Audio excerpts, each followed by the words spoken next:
I decided that I was going to call up the pundits, one from the Republican side and one of the admin from the Democratic side. And I said, what is this election going to be about? That's what we always ask ourselves. And so sort of synthesizing the three main points, they said, number one, if you're in, you're out. There is so much anti-incumbent fever. The support for Congress is at 9%. Number two, in this election, I mean, it's been a 50-50 country for years now, but every voter is a potential swing voter. You saw the volatility in the Republican primaries. Independents are the fastest growing bloc in our country. And there's even talk of a third-party candidate on the election in every state on the ballots. The third thing is, when voters open the door and they look at the candidate, they want to see somebody who can fix things. It's the year of the problem solver, is how they describe it. Obama gave us poetry. Bush bought us roses that he couldn't afford. They want a repairman with a tool belt, somebody who says, here's my simple fix-it plan. I think in journalism, every 4 years we write the story, who's the most likable candidate? I don't think they want likable. They don't want to sit down and have a beer with a candidate. They want the guy, the beer is warm, the refrigerator's broken, let's fix the fridge.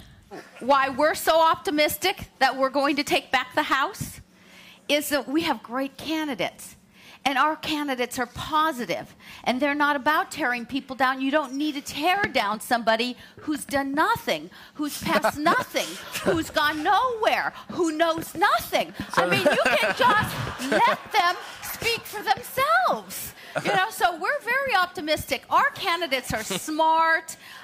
They're some of the former members who are very substantive on the issues. They're doctors. They're former astronauts. I mean, we're very optimistic that we will have the House back.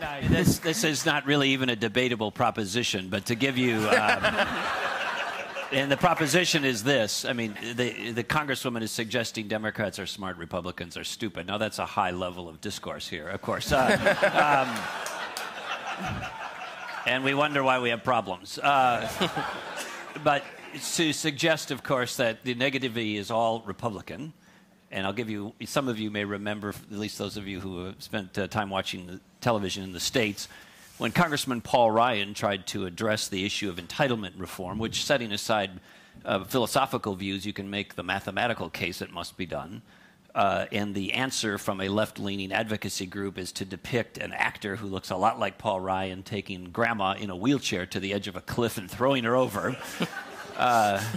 And, of course, only the Republicans are negative and stupid. I mean, really, Congresswoman? No, please, I didn't say please. that. This is not about just cynicism and laughter and comedy. There are two very different worldviews that are going to be represented by these campaigns. President Obama on his own, yes or no, do people want to re-elect him? The answer is probably not. The numbers show that. So he's going to have to attack Mitt Romney. President Obama, he ran on a campaign of engagement with the world, of embracing, of dialogue, diplomacy. He gave a speech in Cairo reaching out to Muslims, but because of national security realities, right? This is all about the economic reality, national security reality. He's talking to them by day, but he's killing them by night, right? I mean, there are 5 times the drone strikes today as there were under President Bush. So in a way, the Republicans aren't acting the way the Republicans wish they could be. There's the grand fantasy and the reality, and neither are the Democrats. So it's very hard to have an honest conversation about that. The land of the free and the home of the brave, we've become socialist hitmen. Nobody wants to say that in public, except for me. Money is corrupting politics in America. And when we have a court decision that says anybody can spend whatever they want with no accountability, then that means the system is not working right. So just to be clear, in this presidential race, it's expected that the super PACs on the Republican side will spend $800 million in addition to what the campaigns spend. It's not clear to me how much the Democrats can raise to counter that, but that corrupts the discussion, and that needs to change. I don't think we can just glance over this money issue, which I do think is grotesque, that here we have an election that's basically being fought and considered over the economy is the central issue, and yet it's going to have the most money ever injected into it. I brought up this point to my ad man friend, a Democrat who's worked on several presidential races, including the last one and this one. And I said, $1 billion, isn't that just grotesque? That's the word I used. And he said, no. He said, Coca-Cola might spend $1 billion on their ad campaign, so why can't the president? You could debate it, but the fact of the matter is the United States Supreme Court has said that using money, yours or someone else's, is an expression of free speech that's protected by the United States Constitution.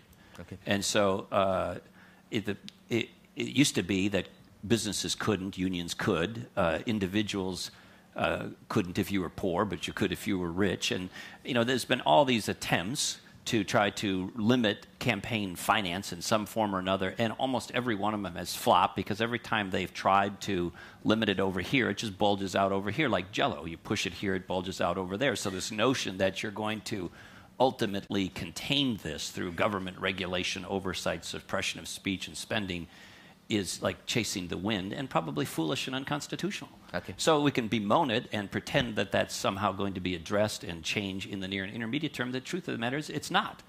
And by the way, it's First Amendment free speech. So let's just get on with the real debate. That's a red herring.